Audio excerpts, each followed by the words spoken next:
রাধে রাধে বন্ধুরা, অমৃত কথা বাংলা চ্যানেলের নতুন পর্বে আপনাদের সকলকে স্বাগত জানাচ্ছি। শ্রী হরি বিষ্ণুর অশেষ কৃপা পেতে অবশ্যই কমেন্ট বক্সে লিখুন হরে কৃষ্ণ। নাড়ু গোপাল বা বাল গোপাল বা লাড্ডু গোপাল তিনি হলো ভগবান শ্রীকৃষ্ণের বাল্য রূপ।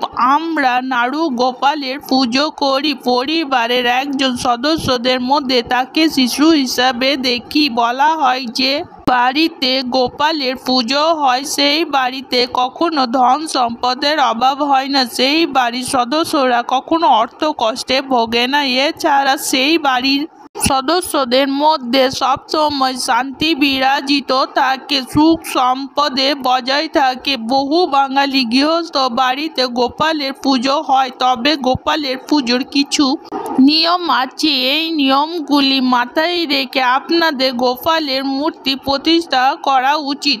আসুন জেনে নিই আজকের পর্ব থেকে সবটাই জানবো এই ভিডিওর মাধ্যমে। ভিডিওতে যাবার আগে অমৃত কথা বাংলা চ্যানেলটিকে অতি অবশ্যই সাবস্ক্রাইব করুন, লাইক করুন, কমেন্ট করুন, শেয়ার করুন, ধার্মিক নোটিফিকেশন ঘন্টাটি বাজিয়ে দেবেন।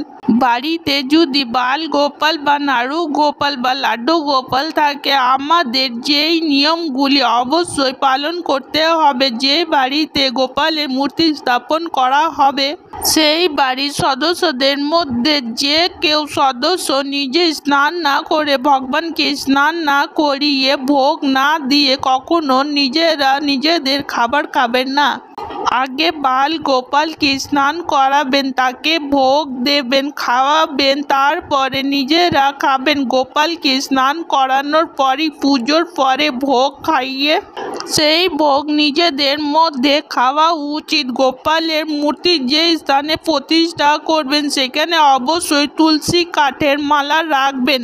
গোপালকে আমরা যে ভোগ বা প্রসাদ দেব তাতে তুলসী পাতা অবশ্যই দেবেন, কারণ তুলসী পাতা ছাড়া ভগবান শ্রী হরি বা বাল গোপাল বা শ্রীকৃষ্ণ যেই রূপে তার পুজো করি না কেন প্রসাদ গ্রহণ তিনি করেন না। গোপালকে পুজো করার সময়ে বা গোপালের পুজোতে বসলে বাসি ফুলের কখনো ব্যবহার করবেন না। খেয়াল রাখা দরকার গোপালকে দেওয়া ফুল সবসময় যেন তাজা হয়। পুজোর স্থানে আমরা অনেকে তেলের প্রদীপ ব্যবহার করি, তবে গোপালের পুজোতে ঘিয়ের প্রদীপ জ্বালানো সবসময় শ্রেষ্ঠ। গরুর দুধ থেকে তৈরি যে ঘি, সেই ঘিয়ের প্রদীপ বাড়িতে যেখানে আমরা গোপালের প্রতিষ্ঠা করব সেখানে ময়ূরের পালক অবশ্যই রাখবো। ময়ূরের পালক গোপালের অত্যন্ত প্রিয়। গোপাল সেখানে বিরাজমান, সেখানে ভগবত গীতা রাখার প্রয়োজন, কারণ গীতাতে অর্জুনকে ভগবান শ্রীকৃষ্ণের উপদেশ দিয়েছিলেন আমরা যে কোথাও ঘুরতে যাই সে 3 দিনের জন্যই হোক বা 10 দিনের জন্যই হোক গোপালকে সঙ্গে নিয়ে যেতে হবে। আমরা যদি কিছুক্ষণের জন্য বাড়ির বাইরে থাকি, যে ঘরে গোপাল আছেন সেখানে কখনো তালা লাগাবেন না, কারণ গোপালকে আমরা ছোট বালক হিসাবে পুজো করি। এর ফলে তাকে একা রেখে যাওয়া উচিত নয়।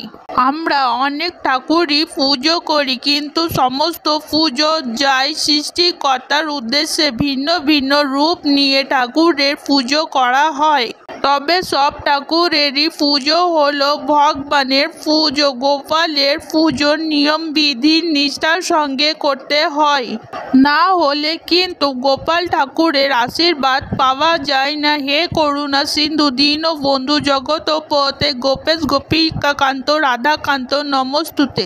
গোপালের শ্রীচরণে আমাদের শত শত প্রণাম। আজকের পর্ব এখানেই সমাপ্ত হলো। অমৃত কথা বাংলা চ্যানেলের সঙ্গে থাকার জন্য আপনাদের অনেক অনেক ধন্যবাদ। রাধে রাধে।